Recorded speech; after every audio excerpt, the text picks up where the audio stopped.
Okay, you ran for Senate in 2010. Say, for example, you were president right now. What would you have done, or what should have President Trump have done in this instance? Not give out the money, allow corporations to fail? Like, what is the right call right now?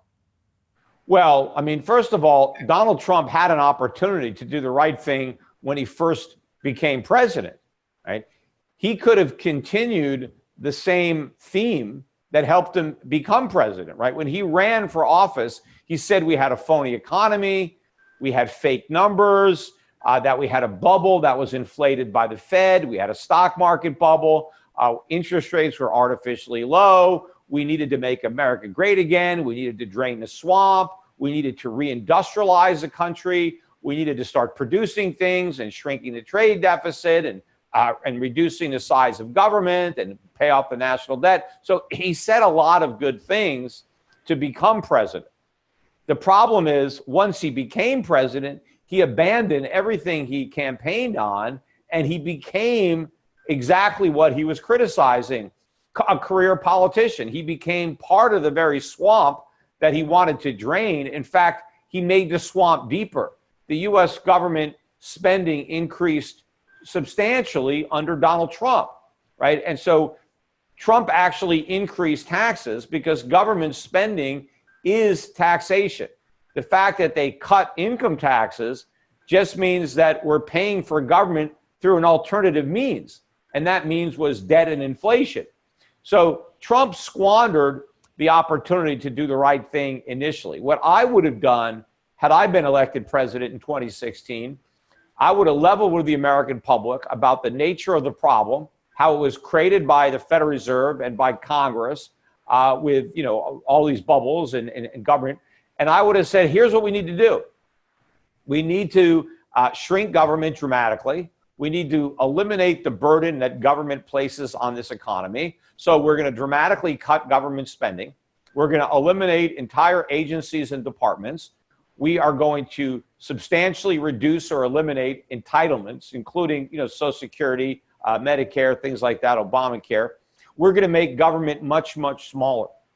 Also, the Federal Reserve has to let interest rates go up. We can't keep artificially suppressing rates, and so rates have to go higher. And higher interest rates would have brought about a collapse in the stock market, a collapse in the real estate market. There would have been a lot of bankruptcies. A lot of investors would have lost money, but we would have cleaned house. We would have restructured the economy. We would have created a foundation that we could have grown, a real economy on. And with the burden of government dramatically removed from the economy, American companies would be a lot more productive, a lot more competitive. And maybe by now we would be on the upswing. But we didn't do that. We made the problems bigger. We inflated an even bigger bubble. We continued the same failed policies of Obama, which was a continuation of the failed policies under Bush, which continued the failed policies under Clinton. But given where we are now, what should Trump do now? Tell the truth now. I mean, hey, we didn't have a great economy before COVID. I was lying about that. We had a big bubble. It wasn't the greatest economy the world has ever seen. It was just the biggest bubble the world has ever seen. And now we just ran into the biggest pin in COVID-19. And because of prior mistakes, we are ill prepared to deal with this crisis.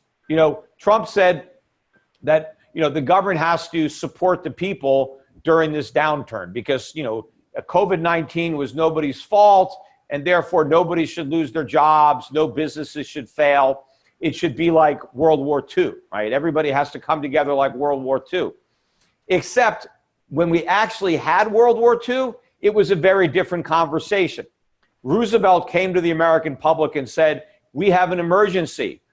Therefore, I have to raise your taxes dramatically. The government needs money to fight the Japanese. The government needs money to fight the Nazis. And so we need to raise your taxes. And so taxes went up dramatically during the Second World War. I mean, in 1940, fewer than 3% of Americans paid the income tax. By 1942, because of the victory tax, better than 30% of Americans paid the income tax. And in fact, that's when income taxes started coming out of people's paychecks. in 1942. The government took that money so it could fight the war.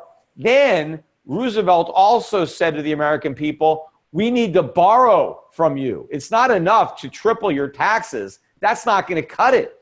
We need even more money. So we need you to buy these war bonds. And so the US government sold war bonds to the American public, and the American public loaned the US government the equivalent of trillions of dollars. So in addition to paying way more taxes, Americans loaned money to the government. Where did they get all this money to loan to the government? Well, A, they had savings, which Americans don't have today.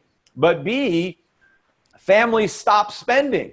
They didn't go to restaurants. They didn't go out to the theater. They didn't travel and take vacations. Instead, they loaned that money to the U.S. government by buying war bonds. No businesses got bailed out, right? How many businesses were disrupted by World War II? We had 16 million American men, young men, that we shipped over to Asia and Europe. Those 16 million customers were no longer patronizing businesses.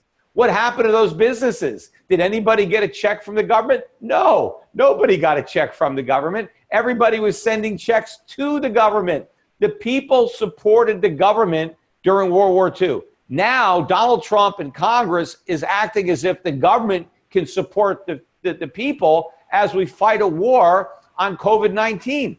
How is that possible? I mean, if this was true, why didn't we do the same thing back in 1941? Why didn't Roosevelt say, hey, nobody has to worry about losing their jobs. Nobody has to worry about paying their rent. I mean, this war is nobody's fault. I mean, it's not your fault that the Japanese bombed Pearl Harbor. So don't worry. No one's going to have to pay higher taxes to fight this war. Nobody's going to have to buy any war bonds. We're just going to print money, and that's how we're going to pay for the war. We'd have lost the war in a heartbeat. The Japanese and the Germans would have killed us. Because in order to have bombers, in order to have tanks and ammunition, you can't print that stuff. It has to be produced. You need real. And we were still on the gold standard back then. And the same is true to fight the war on COVID-19. We can't fight it with a printing press.